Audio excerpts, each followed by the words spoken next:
The Duke of Kent, owns Kent, right?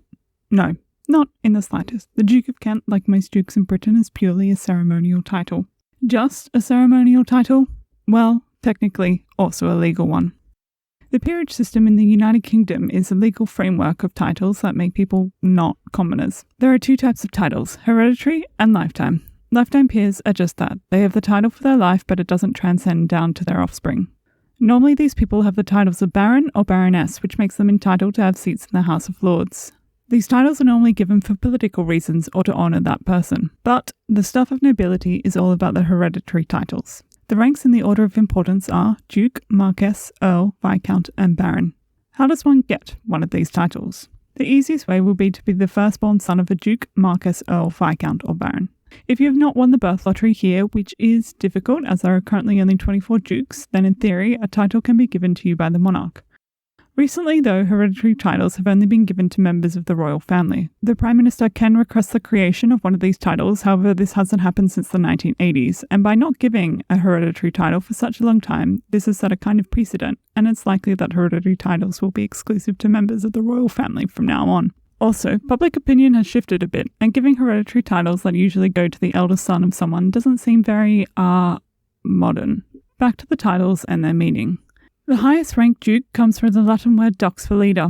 This title is normally reserved for members of the royal family. The last person to be granted a dukedom that was not related was in 1874 to the Duke of Westminster. He was already a Marquess, so this was essentially a promotion, and the family had been climbing the peerage system ladder for over 100 years, with them being created a baron in 1761. The second highest title is a Marquess. Marquess was originally created as a sort of earl at the borders between Scotland and Wales when Scotland and England were not united, the so-called ununited kingdom.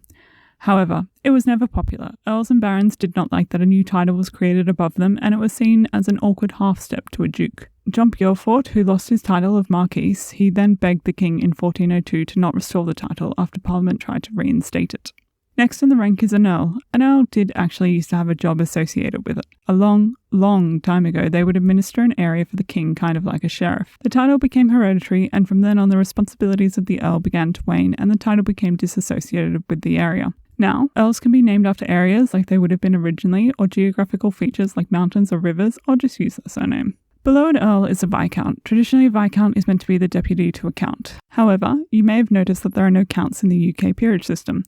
This title was created when King Henry VI was crowned King of both England and France, and he wanted to consolidate the different title systems of the two different countries. So he made the title Viscount but didn't make the title called Counts, as these were seen equivalent to dukes or earls in England. Most people holding the title of Viscount had a higher title of Earl, Marquess, or Duke. Normally, someone of high rank holds a number of titles of varying ranks. They normally title themselves with their highest rank, and then their heir is styled as one of their subsidiary titles that the person holds. For example, Queen Elizabeth's youngest son is the Earl of Wessex. He also holds the title Viscount 7. As a courtesy, the Earl's son is called Viscount 7. Note that this is just a courtesy title. The Earl of Wessex still has the job of Viscount 7, he just lets his son use his name.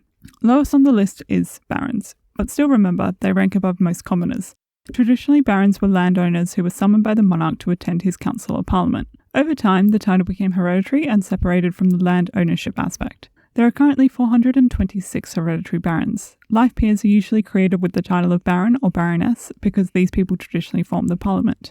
What privileges are there to being a peer? Currently, not a lot. However, the peerage system is a legal framework, so there are some legal benefits. The only accessible privilege of a peer is that they can sit in the House of Lords as one of the 92 hereditary peers.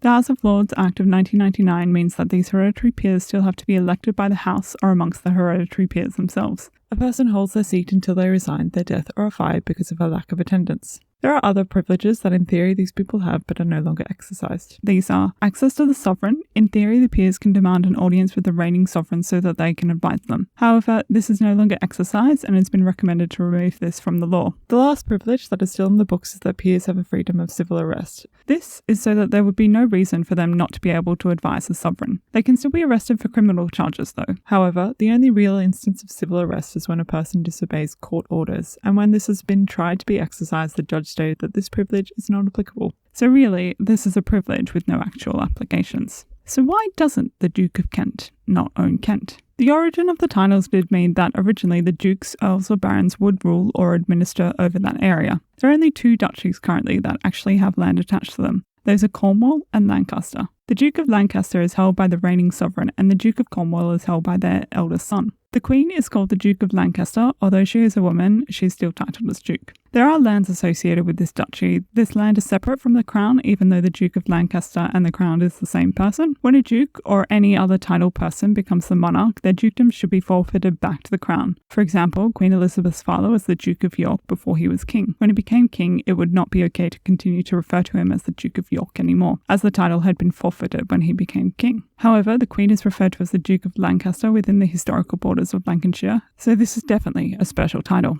For all other titles, the area of land attached to the title really doesn't have any significance to the title itself. It is there due to traditional meaning of the titles, but is just that, a traditional title. So in summary, the Duke of Kent doesn't own Kent, but the Duke of Lancaster does own some areas of Lancashire. And that's an introduction to the UK Peerage System. Thanks for watching. I hope you enjoyed this video and learned something about the titles and their meanings. If you did, hit that like button, leave a comment about what you think is the best title in the Peerage System, and I will see you later for another video. Thanks.